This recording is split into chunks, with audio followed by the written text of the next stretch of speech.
तो law of attraction हर एक minute काम कर रहा है, हर एक सेकंड काम कर रहा है। जब भी कभी हमको लगता है कि लॉ ऑफ अट्रैक्शन मेरे लिए काम करना बंद कर दिया है, तो आप ये समझ सकते हो कि ये खुद एक लॉ ऑफ अट्रैक्शन है, और इनफैक्ट आपकी ये जो थॉट आ रही है वो भी लॉ ऑफ अट्रैक्शन के थ्रू आ रही है। लॉ ऑफ अट्रैक्शन में जिस तरीके की आपकी अभी वाली थॉट है, उसके हिसाब से ही अगली वाली थॉट होगी। जो वाइब्रेशन इस थॉट की है, उसी वाइब्रेशन से मैच करती हुई अगली वाली थॉट होगी।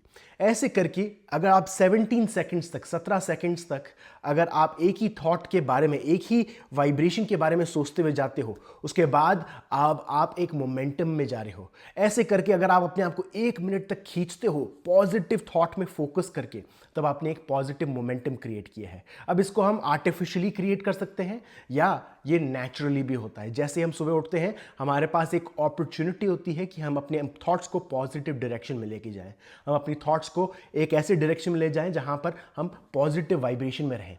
बट कई बार जब भी हम उठते हैं, हम स्ट्रेस करने लग जाते हैं कि आज क्या करना है, मुझे ऑफिस कितने बजे जाना है, मुझे होमवर्क क्या करना है, असाइनमेंट क्या करना है, दोस्तों से कब मिलना है, ये क्या करना है, उसको फ़ोन करना है, ये करना है, ये करना है। ये सारी की सारी थॉट्स हमारे दिमाग में आती है सुबह जैसे ही हम उठते हैं। अब ये जो स्ट्रेसेस हैं, छोटे छोटे स्ट्रेसेस हैं, ये आपकी वाइब्रेशन को नीचे लेकर आती है। अगर मैं आपको ये बोलता हूँ कि आज आपको 200 किलोमीटर दूर जाना है या 20 किलोमीटर दूर जाना है, आपको वो चीज़ उठानी है, फिर वापस घर पे आना है, फिर उसके बाद उसको अनपैक करना है, उसको फिर हैंग करना है। आप देख रहे हो कितनी ज़्यादा रिस्पॉन्सिबिलिटीज़, कितना ज़्यादा बर्डन हमारे पे क्रिएट करती है जब भी कभी मैं बोलता हूँ कि आपको ये चीज़ करनी है। जब भी मैं वीडियो बनाने बैठता था, मेरे लिए सबसे बड़ी प्रॉब्लम ये थी कि मैं अपने आप को बोलता था कि यार मुझे वीडियो बनाना है, यार मुझे बनाना पड़ेगा। मैंने अपने आप को नोटिस किया कि मेरी जो थॉट प्रोसेस है वही गलत थी। मैं हमेशा इस पॉइंट ऑफ व्यू से आ रहा था कि मुझे बनाना पड़ेगा, और जब भी कभी मैं बनाना पड़ेगा करता हूं तो वो क्रिएटिविटी काम नहीं करती। जब भी कभी मैं बोलता हूं कि मैं बनाना चाहता हूं, तो उसमें एक फ्रीडम आती है। तो एट द एंड याद रखिए दोस्तों कि हमारी इमोशनल गाइडेंस स्केल हमको बताती है कि कौन से रिजल्ट्स हमारी लाइफ में आएंगे। तो ये 22 प्रोसेसेस जिसके बारे में हम बात करने वाले हैं, वो हमको अपनी वाइब्रेशन को इंप्रूव करने के लिए काम आता है। और जैसे हम अपने वाइब्रेशन को इंप्रूव करते हैं, जैसे हम अपने इमोशंस को इंप्रूव करते हैं, ऑटोमेटिकली वो चीज़ें हमारी लाइफ में आती है जो हमको रियली चाहिए। क्योंकि याद रखिए, हमारा सोल कभी भी पास्ट में नहीं देखता, हमारा सोल हमेशा प्रेजेंट में रहता है। कभी भी पास्ट के बारे में नहीं सोचता, ना ज़्यादा फ्यूचर के बारे में सोचता है। जो भी है अभी है।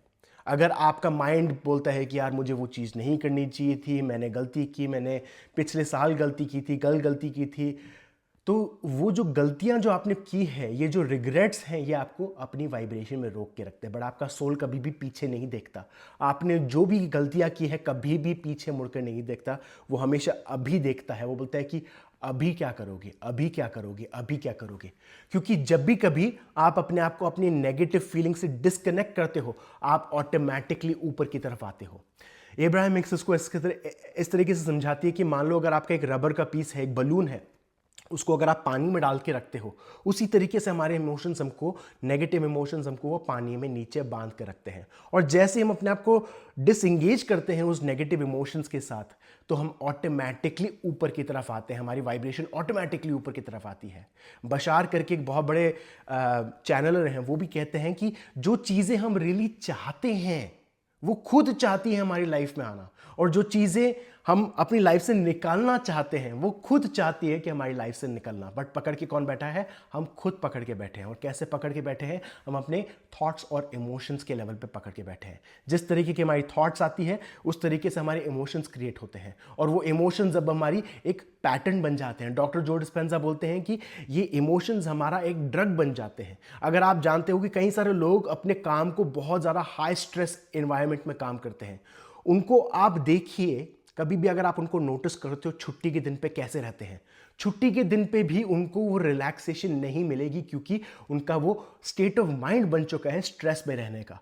एक ड्रग बन चुका है उनकी माइंड और बॉडी के लिए कि वो स्ट्रेस चाहिए ताकि वो सर्वाइवल मोड में रह पाए, ताकि वो फ्लरिश हो पाए। तो हमारे इमोशंस, हमारे थॉट्स ही हमारी रियलिटी क्रिएट करती है। तो ये जो 22 प्रोसेसेस जिसके बारे में हम बात करने वाले हैं, ये चाहे बहुत ही सिंपल हो, बट अगर आप इनको प्रैक्टिस करते हो, आप रियलाइज करोगे कितनी पावरफुल है ये टेक्निक्स।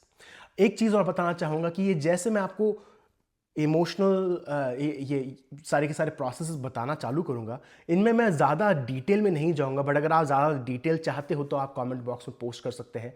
अब देखता हूँ कितने सारे कमेंट्स आते हैं, कितने सारे लोग चाहते हैं कि मैं ये वीडियोज़, ये जो प्रोसेसेस हैं एक्सपेंडेड तरीके से और भी एक्सप्लेन करके, एग्जाम्पल्स के तौर पर एक्सप्लेन करके बताऊँ। तो आप कमेंट बॉक्स में पोस्ट कर सकते हैं। बट जैसे मैं ये एक्सप्लेन करता रहूँगा प्रोसेसेस, आप अपने आप से ये पूछिए कि मेरा इंटरेस्ट किस में है इन प्रोसेस में। अगर मैं ये 22 प्रोसेस बता रहा हूँ, उसमें से 3 या 4 प्रोसेस पकड़िए और ये सोचिए कि मेरा ध्यान सिर्फ ये 3 या 4 पे ही रहना चाहिए, बाकियों को मैं अब पॉज पर डालता हूँ। इसी तरीके से एब्राहमिक्स हमको बताती है कि हर रोज नई प्रैक्टिस नहीं पकड़नी है आपको प्रैक्टिस वो पकड़नी है जहां पर आपकी इंट्यूशन, आपका माइंड आपकी बॉडी और माइंड आपको बोलता है कि ये मुझे करना चाहिए, इससे मुझे बेनिफिट मिलेगा। मैं जानता हूं कि मेरे लिए कौन सी प्रैक्टिसेस बेनिफिशियल रहेगी, और जैसे मैं ये वीडियो बना भी रहा था और जैसे मैं ये वीडियो के लिए प्रिपेयर कर रहा था, मैं ये जानता हूं कि मुझे कौन सी प्रैक्टिसेस करनी चाहिए। बट कई बार हमारा इंट्यूशन चेंज भी कर सकता है। जैसे हम लोग प्रैक्टिस करने लग जाते हैं और हम बोलते हैं कि चलो अब नई प्रैक्टिस लेते हैं, तो चालू करते हैं हम पहले वाले प्रोसेस के साथ, जिसका नाम है रैम्पेज ऑफ अप्रिसिएशन। अब ये रैम्पेज ऑफ अप्रिसिएशन बहुत ही पावरफुल है दोस्तों। रैम्पेज ऑफ अप्रिसिएशन बहुत ही सिंपल है। हर एक रिलीजन को अगर आप देखोगे, हर एक रिलीजन बात करता है अप्रिसिएशन के बारे में, ग्रैटिट्यूड के बारे में, थैंकफुलनेस के बारे में। जब भी कभी हम थैंकफुल होते हैं कोई भी चीज़ को लेकर, आप थैंकफुल हो सकते हो इस टीचिंग्स के लिए, आप थैंकफुल हो सकते हो यूट्यूब के लिए जहां पर हमारे पास इतने सारे वीडियोस फ्री में अवेलेबल हैं, आप थैंकफुल हो सकते हो आज की टेक्नोलॉजी के लिए, इंटरनेट के लिए, छोटी छोटी चीज़ों के लिए हम थैंकफुल हो सकते हैं। अब जैसे हम वो थैंकफुल होने लग जाते हैं, एक फ्लो क्रिएट होने लग जाता है। जैसे मैंने बताया 17 सेकंड्स तक अगर आपने आपको कंटिन्यू रखते हो तो वो अब आपका एक मोमेंटम क्रिएट होता है। तो अप्रिसिएशन, रैम्पेज ऑफ अप्रिसिएशन में हम एक मोमेंटम क्रिएट कर रहे हैं जहां पर हम थैंकफुल हो रहे हैं। कैसे करना है हमको? हम लिख कर सकते हैं या बोल कर सकते हैं। लिख कर करते हो तो ज़्यादा आपका फोकस रहेगा, आप ज़्यादा पे अटेंशन कर पाओगे उस पर।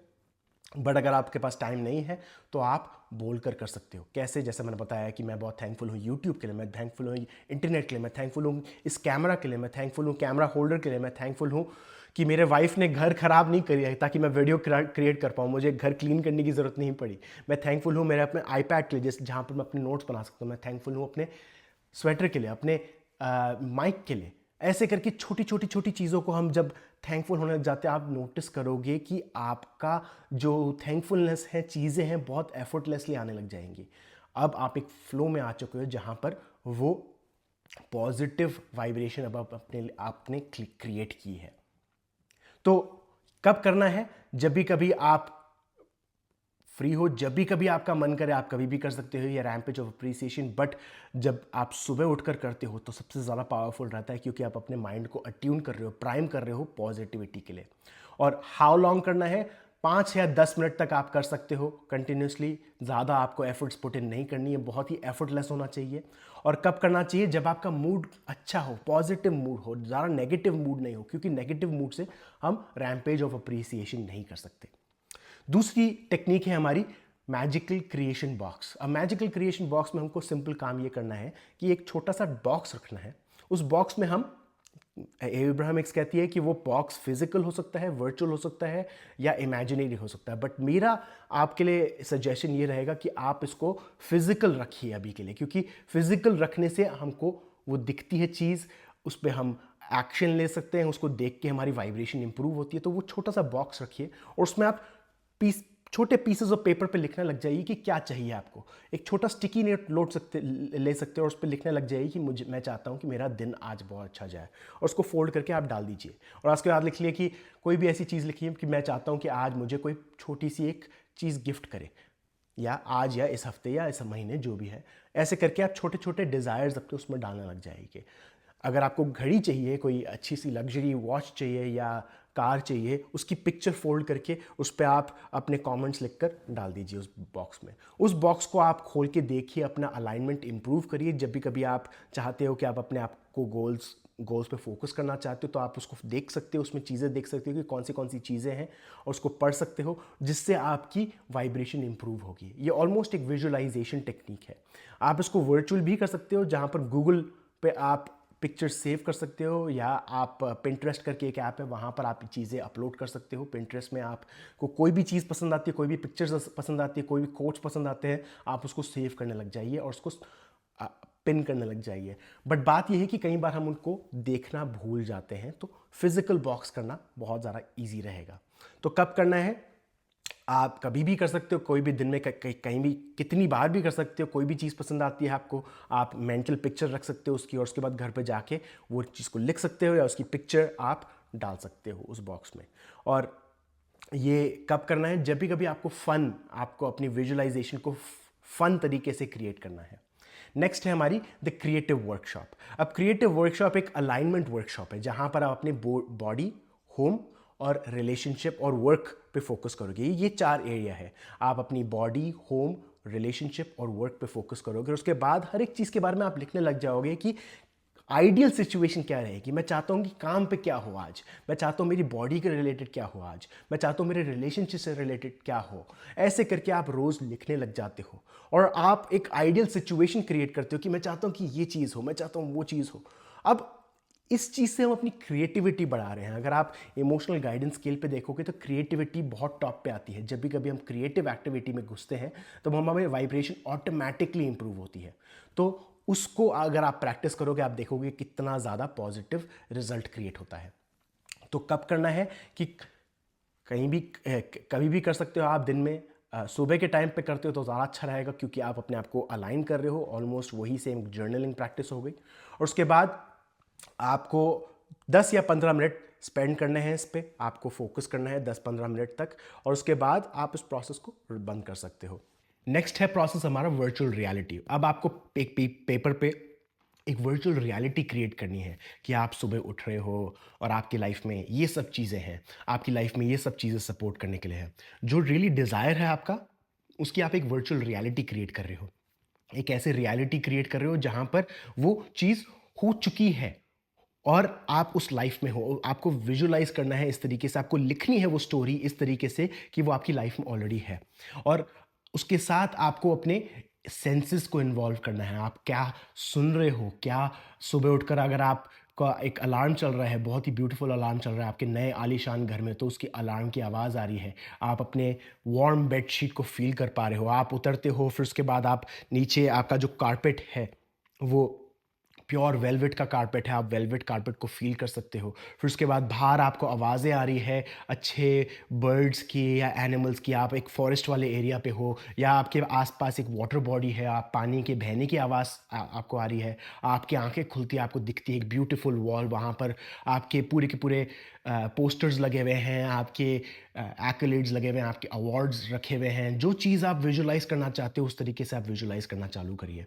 मैं आपको एक एग्जांपल के तौर पे बताता हूँ कि बहुत साल पहले जब मैं इन चीज़ों में पहली बार सीख रहा था लॉ ऑफ अट्रैक्शन के बारे में, एक बुक है जिसका नाम है नेपोलियन हिल की थिंक एंड ग्रो रिच। वहाँ पर मैं कनाडा में शिफ्ट हुआ ही था, और मेरा एक ग्रुप बना था, छोटा सा ऑनलाइन ग्रुप बना था, जहाँ पर हम अपने रोज़ डीएमपीएस रिसाइट करते थे। तो डीएमपीएस एक स्टेटमेंट होता है हमारा। नेपोलियन हिल की बुक के हिसाब से आप एक स्टेटमेंट क्रिएट कर सकते हो, जहाँ पर आप यही सेम चीज़ कर रहे हो। आप एक वर्चुअल रियलिटी क्रिएट कर रहे हो कि मैं अब 30 इयर्स का हूँ, मेरी लाइफ में ये सब चीज़ें हैं, मेरे घर पे ये है, मेरा घर इतने स्क्वायर फीट का है। अब मैं आपको बता सकता हूँ कि जो मेरा पूरा का पूरा स्टेटमेंट था शुरुआत का, कि मैं सुबह उठ रहा हूँ, मैं 32 इयर्स का हूँ, मेरे हाथ में कॉफ़ी है, मैं बालकनी में जा रहा हूँ, मेरे पास ये ब्यूटीफुल घर है। वो जो चीज़ें मैंने जब लिखी थी बहुत साल पहले, वो सब कुछ सच हुई। और जिस तरीके से ये काउंटर टॉप मैंने इमेजिन किया था, उसकी पिक्चर्स अपलोड की थी, किस तरीके से किचन होगा, किस तरीके से घर होगा, कितने स्क्वायर फीट का घर होगा, वो सब चीज़ें मेरी लाइफ में मैनिफेस्ट हुई। हेल्थ जो मैं चाहता था मेरी लाइफ में मैनिफेस्ट हुई। जो सैलरी मैं चाहता था मेरी लाइफ में, उससे कहीं ज़्यादा मैनिफेस्ट हुई। तो ये है इसका बेनिफिट जब भी कभी हम ये करते हैं। तो ये वर्चुअल रियलिटी में मैं आपको एक और टिप दूँगा कि अगर आप ये वर्चुअल रियलिटी क्रिएट करते हो तो उसको एक बार लिख के ख़त्म मत करिए, उसके बाद रोज़ उसको पढ़िए या उसको आप रीड अलाउड करिए, उसको बोल कर पढ़िए, क्योंकि जब आप बोल कर पढ़ते हो आपका माइंड 2 बार सुनता है। एक बार तो बोल रहा है और एक बार सुन रहा है, उसके बाद आपकी बॉडी में आप वो सेंसेस फ़ील कर सकते हो जब भी कभी आप उनको बोल रहे हो। तो ये प्रैक्टिस करिए, ये है हमारी 4th technique virtual reality. Next है हमारी टेक्निक प्रॉस्पेरिटी गेम। अब ये प्रॉस्पेरिटी गेम बहुत ही ज़्यादा फैबुलस है, बहुत ही ज़्यादा पावरफुल है। काफ़ी सारे लोगों ने अपनी लाइफ में वेल्थ क्रिएट करी है। इसमें क्या करना है हमको? हमको एक नोटबुक लिखनी है और रोज़ आप ये सोचिए कि आपको यूनिवर्स ₹1000 दे रहा है। वो ₹1000 से या $1000 से आप कोई चीज़ खरीद रहे हो। रोज़ आपको पैसे मिलेंगे और उस पैसों को आपको खर्च करना है, बट वो मनी जो है वो बढ़ता हुआ जाएगा। तो आज आपको 1000 मिल रहे हैं, अगले दिन आपको 2000 मिलेंगे, तीसरे दिन आपको 4000 मिलेंगे, चार 6000 मिलेंगे, ऐसे या सॉरी 8000 मिलेंगे। ऐसे करके आप उसको बढ़ाते हुए जाइए उस नंबर को, और उसको आपको उसी दिन स्पेंड करना है। चाहे आप अपने ऊपर करिए, अपने दोस्तों पे करिए, अपनी फैमिली पे करिए, अपने घर पे करिए, गाड़ी पे करिए। आपको इमेजिन करना है कि अब आपके पास $2 मिलियन हैं, उस $2 मिलियन को कहाँ खर्च करोगे?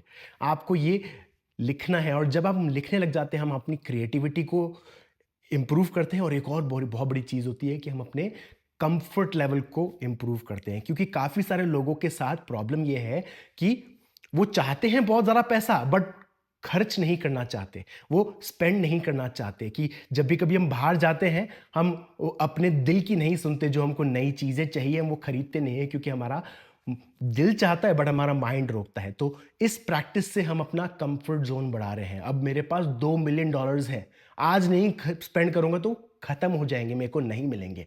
तो आज मैं कहाँ स्पेंड करूंगा? मैं अपने दोस्त को देता हूँ पैसे, मैं अपनी फैमिली को एक नया घर देता हूँ, मैं एक आज नई यॉट खरीदता हूँ, मैं आज स्कूबा डाइविंग के लेसन्स जा रहा हूँ, मैं आज एक नई हेयर स्टाइल के लिए जा रहा हूँ। ऐसे करके आप अपने नए नए गोल्स लिख सकते हैं, और ये बहुत ही पावरफुल टेक्निक है दोस्तों, अगर आप ये प्रैक्टिस करते हैं तो।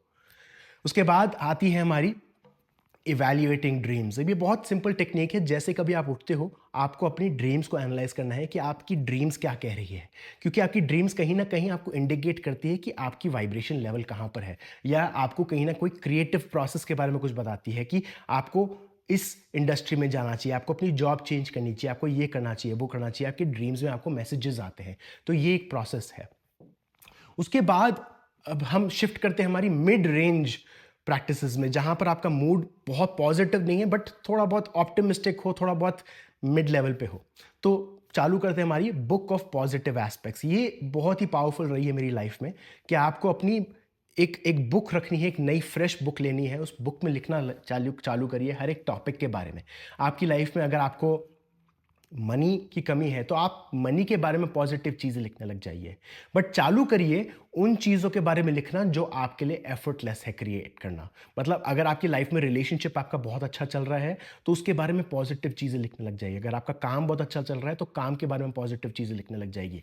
उसको और इन्हेंस करिए, उसका जूस बिल्कुल निचोड़िए, क्योंकि जैसे आप उसका जूस निचोड़ते हो, उसका नेक्टर निचोड़ते हो, आपकी दूसरी लाइफ में, दूसरी एरियाज में वो फ्लो होने लग जाता है।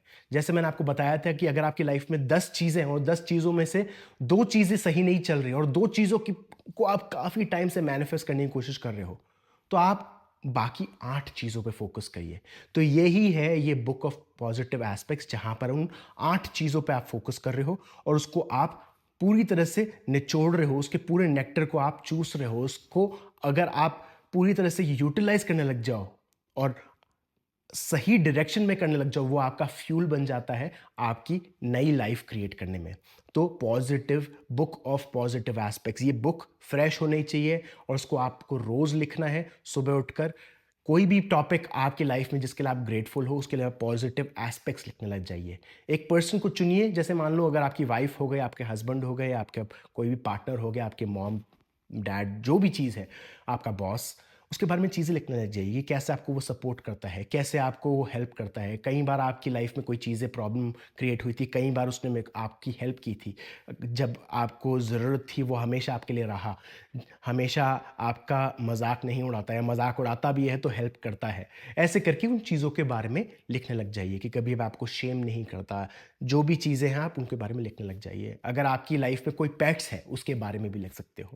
अब नेक्स्ट है स्क्रिप्टिंग। ये बहुत ही पावरफुल टेक्निक है जहाँ पर आप एक एरिया लेते हो अपनी लाइफ में और आप विजुअलाइज करते हो, आप इमेजिन करते हो कि किस तरीके से आप अपनी लाइफ को चेंज करना चाहोगे। उसके बारे में स्क्रिप्ट करने लग जाओ कि मैं चाहता हूँ कि मेरी लाइफ में ये सब चीज़ें आएँ। मैं चाहता हूँ कि मेरे काम पे आज एक बहुत ही ब्यूटीफुल अपॉर्चुनिटी है, मैं आज ये प्रोजेक्ट करूँगा जिसके कारण मैं बहुत ही जल्दी ख़त्म करूँगा ये प्रोजेक्ट, जिसके कारण मुझे बहुत ज़्यादा एक्कलेड्स, बहुत ज़्यादा मेरे को तारीफ़ें सुनने को मिलेगी। बड़े लोग मेरे बारे में बात करेंगे, लोग मुझे प्रमोशन के लिए प्रमोट करेंगे, काफ़ी सारे लोग मुझे कमेंट करेंगे कि मैंने बहुत अच्छा काम किया इस प्रोजेक्ट के साथ। वो प्रोजेक्ट सालों तक काम आएगा, कंपनी के लिए बहुत ज़्यादा प्रॉफिट क्रिएट करेगा। ऐसे करके आप ये स्क्रिप्टिंग करने लग जाओ और जैसे आप स्क्रिप्ट करते हो आप नोटिस करोगे कि कितना ज़्यादा पॉजिटिव फ्लो क्रिएट कर रहे हो आप उस एरिया के लिए। आप एक तरीके से डायरी एंट्री कर रहे हो, जर्नल एंट्री कर रहे हो फ्यूचर में कि आज ये सब कुछ चीज़ें होने वाली है मेरी लाइफ में।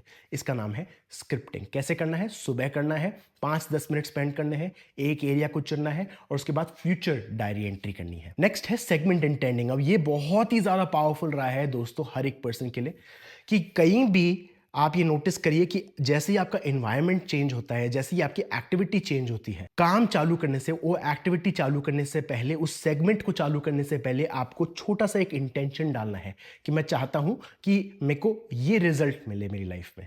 या फिर रिजल्ट के बारे में भी ना सोच के आप ये सोचते हो कि मेरा मूड इस एक्टिविटी में ये रहेगा। फॉर एग्जाम्पल, ये मैं वीडियो बनाने से पहले मैं सेगमेंट इंटेंट हमेशा करता हूँ और प्रार्थना करता हूँ हनुमान जी से कि मेरे को हेल्प करे मेरी एक क्रिएटिव फ्लो क्रिएट करने में, कि एक वीडियो बनाने से पहले कि मैं वो क्रिएटिविटी जोन में रहूं।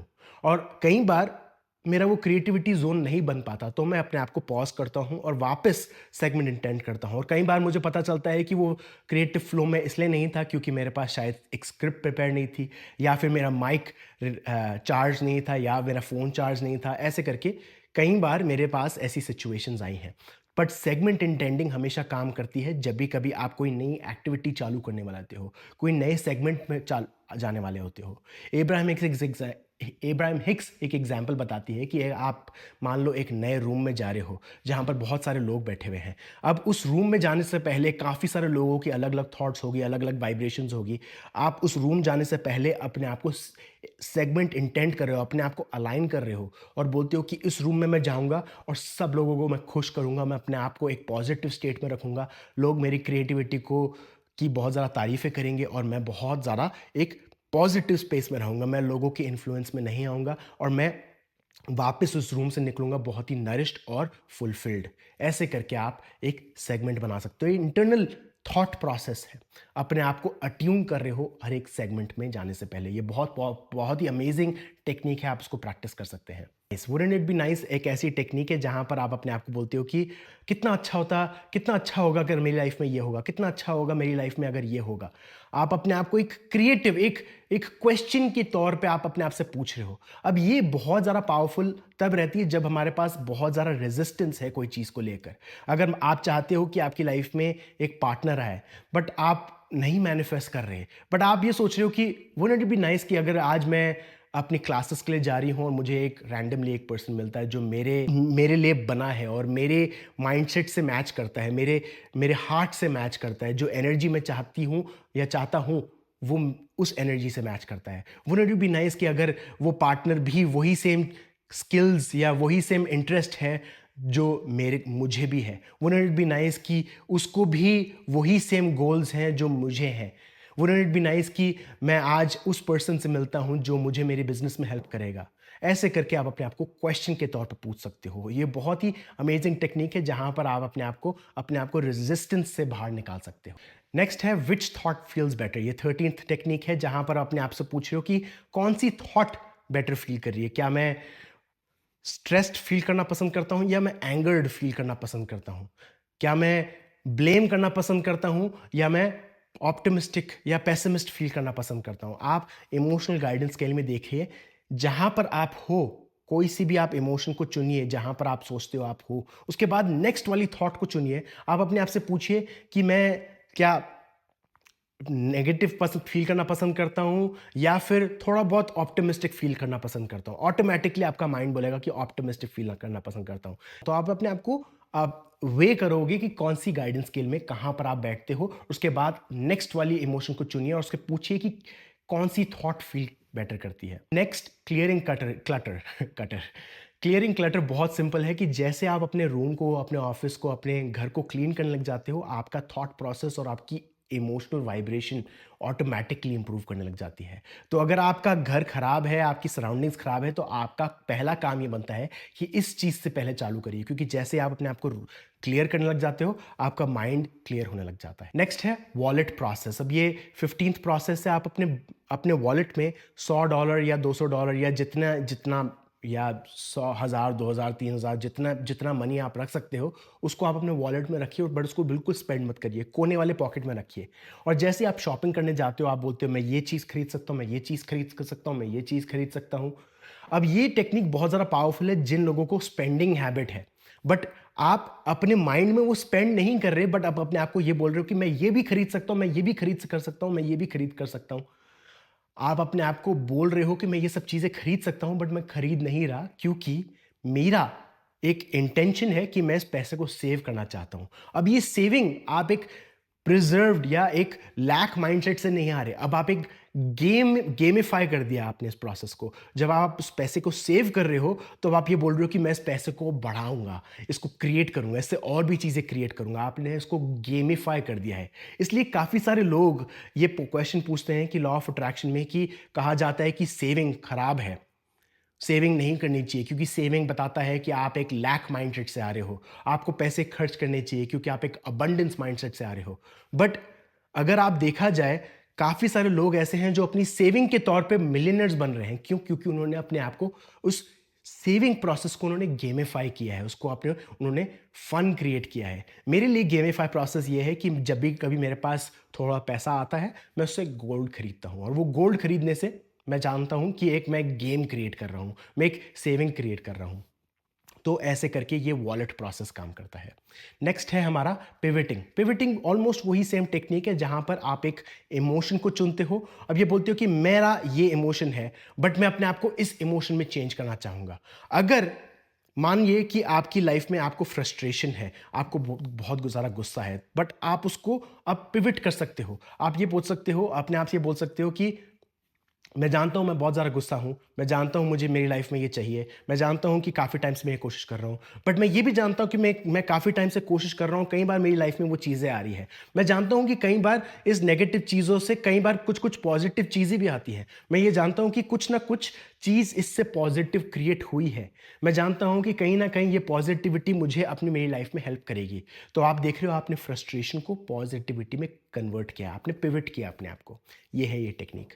नेक्स्ट है फोकस व्हील। अब ये फोकस व्हील बहुत ही सिंपल टेक्निक है। आपको एक क्लॉक के तौर पे हर एक थॉट को लिखना है कि जिस तरीके से मैंने आपको ये थॉट बताई, उसी तरीके से आप अपनी थॉट को लिखना है कि आपको ये लिखना है कि मैं जानता हूँ कि मैं बहुत ज़्यादा फ्रस्ट्रेटेड हूँ, मैं जानता हूँ कि मेरी लाइफ में कोई भी चीज़ अच्छी नहीं आ रही, बट मैं ये भी जानता हूँ कि मेरी लाइफ में धीरे धीरे करके चीज़ें इंप्रूव हो रही हैं। मैं ये भी जानता हूँ कि कोई भी कोई भी नेगेटिव चीज़ मेरी लाइफ में आती है तो वो मुझे पॉजिटिविटी चीज़ सिखा के जाती है। मैं ये भी जानता हूँ कि इस नेगेटिव टाइम पे मुझे काफ़ी सारे दोस्त ऐसे मिले हैं जिन्होंने अपने ट्रू कलर्स दिखाए हैं, जिन्होंने रियली मुझे सपोर्ट किया। मैं ये जानता हूँ कि मैं पूरी तरह से ट्रस्ट कर सकता हूँ।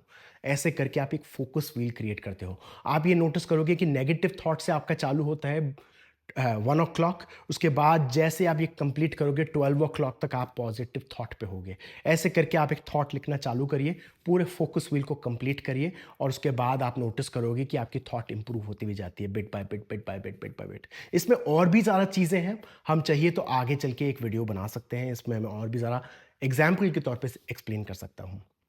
फिर उसके बाद है next, finding the feeling place. कि ये मुझे गुस्सा आ रहा है, कोई प्रॉब्लम क्रिएट हो रही है, बट मैं एक ऐसी फीलिंग प्लेस क्रिएट कर रहा हूँ कि इस नेगेटिव थॉट पैटर्न से मैं अब दूर हट रहा हूँ, कि एक ऐसी फीलिंग प्लेस क्रिएट कर रहा हूँ जहाँ पर मैं इस इमोशन को थोड़ा बहुत सॉफ्ट कर रहा हूँ। आप ऐसे एक focus on emotional essence of desire before the details, कि जैसे आप कोई चीज़ चाहते हो आपकी लाइफ में आए, पार्टनर चाहते हो, आपके लव चाहते हो, तो उस लव पे ना फोकस करके या उस पार्टनर पे फोकस ना करके आप लव पे फोकस करिए, कि आपकी लाइफ में कितनी सारी चीज़ें हैं जो आपको लव देती हैं। आपके आपके रिलेटिव्स हैं, आपके फैमिली मेम्बर्स हैं, आपका पेट है, आपके घर वाले हैं, आपके दोस्त हैं। उस लव पे फोकस करिए। आप जैसे उस लव पे फोकस करने लग जाते हो, उस अबंडेंस पे फोकस करने लग जाते हो, वो पार्टनर ऑटोमेटिकली आ जाता है। तो इसको हम बोलते हैं फाइंडिंग द फीलिंग प्लेस। आप फीलिंग पे फोकस कर रहे हो, डिजायर पे फोकस नहीं कर रहे। 19th टेक्निक है वुडंट इट बी नाइस। इसको हम और भी एक्सपैंड कर सकते हैं, बट ऑलमोस्ट वही सेम टेक्निक है जहां पर आप वुडंट इट बी नाइस को और भी ज़्यादा एक्सपैंडेड तरीके से प्रैक्टिस कर रहे हो, कि गोल्स पे देख रहे हो कि कौन सा गोल है, और उस गोल पे फोकस करके आप ये बोल रहे हो कि वुडंट इट बी नाइस कि अगर मेरे लाइफ में ये चीज़ पहले से ही होती, उसके बाद मेरे पास ये चीज़ ऑटोमेटिकली आती, उसके बाद मेरी लाइफ में ये चीज़ ऑटोमेटिकली आती। आप एक विजुअलाइजेशन मेथड से क्रिएट कर रहे हो अपने माइंड में कि क्या सिचुएशन होगी आपकी लाइफ में। ऑलमोस्ट एंड तक हम पहुंच चुके हैं, मैं जानता हूं कि लंबा वीडियो है, बट लास्ट दो टेक्निक है आपकी। 21th टेक्निक है कि आप 20th टेक्निक आपकी ये है कि आप अपने इमोशनल स्केल से धीरे धीरे करके आप अपने आप को इम्प्रूव कर रहे हो। और इसको हम कैसे करते हैं, इसको हम करते हैं एक मैनेजर के तौर पे समझते हैं यूनिवर्स को, कि हमारा यूनिवर्स हमारा मैनेजर है और वो चीज़ों को ऑटोमेटिकली हेल्प करेगा। कैसे करेगा? कि आपका इमोशन अगर लो है तो ऑटोमेटिकली उस वाइब्रेशन को इम्प्रूव करता हुआ जाएगा। जब आप बोलते हो यूनिवर्स मैं चाहता हूँ कि मेरा मूड अब अच्छा हो, यूनिवर्स मैं चाहता हूँ कि मेरी लाइफ में ये चीज़ आए, यूनिवर्स मैं चाहता हूँ कि मेरी लाइफ में वो चीज़ पॉजिटिव चीज़ ऑटोमेटिकली क्रिएट करे, और उसके बारे में आप सोचना बंद कर देते हो। ऑटोमेटिकली वो चीज़ आपकी लाइफ में आ जाती है जब आप उसके बारे में सोचना बंद करते हो। उस टॉपिक के बारे में बिल्कुल नहीं सोचते, क्योंकि जैसे मैंने बताया कि वो बलून के तौर पे काम करती है वाइब्रेशन। जितना टाइम आप उसको नीचे रखोगे उतना टाइम वो नीचे रहेगी, बट जैसे आप उसको छोड़ दोगे, उसके बारे में सोचना बंद कर दोगे, वो ऑटोमेटिकली ऊपर आएगा। ये हमने दो टेक्निक्स को एक साथ मर्ज किया है, कि जहां पर हम एक इमोशनल गाइडेंस स्केल को ऊपर कर रहे हैं जिसका नाम है moving up the emotional scale, और यूनिवर्स एज योर मैनेजर। और एक और टेक्निक है जिसका नाम है प्लेस मैट मेथड, जो मैं शायद यहाँ पर भूल चुका हूँ। बट प्लेस मैट मेथड यहाँ पर किस तरीके से काम आती है? मान लो आपके काम पे बहुत ज़्यादा स्ट्रेस है, मान लो आपकी वर्क लाइफ में, आपकी रियल लाइफ में बहुत ज़्यादा स्ट्रेस है, बहुत सारी चीज़ें करनी है, तो आप एक प्लेस मैट लीजिए, एक पेपर लीजिए, उस पेपर को आप बीच में डिवाइड करिए, उस पर चीज़ें लिखिए जो चीज़ें आप रियली चाहते हो आप करना, आपके लिए इंपॉर्टेंट है फोकस करना, वो 3 या 4 चीज़ें लिखिए। उसके बाद जो बाकी चीज़ें हैं आप चाहते हो यूनिवर्स आपके लिए करे, यूनिवर्स आपकी लाइफ में वो ऑटोमेटिकली चीज़ें, वो इवेंट्स, वो लाइफ ऐसी सिचुएशन क्रिएट करे जहां पर वो चीज़ें ऑटोमेटिकली कंप्लीट हो जाए या उनकी ज़रूरत ना पड़े। ऐसे करके आप टास्क लिखने लग जाइए, अब यूनिवर्स ऑटोमेटिकली वो चीज़ें मैनिफेस्ट कर देगा आपकी लाइफ में। इसका नाम है प्लेस मैट मेथड। अब ये प्लेस मैट मेथड नाम इस तरीके से आता है कि जब हम रेस्टोरेंट में जाते हैं, एक पेपर होता है जहां पर यूजुअली लोग खाना खाते हैं।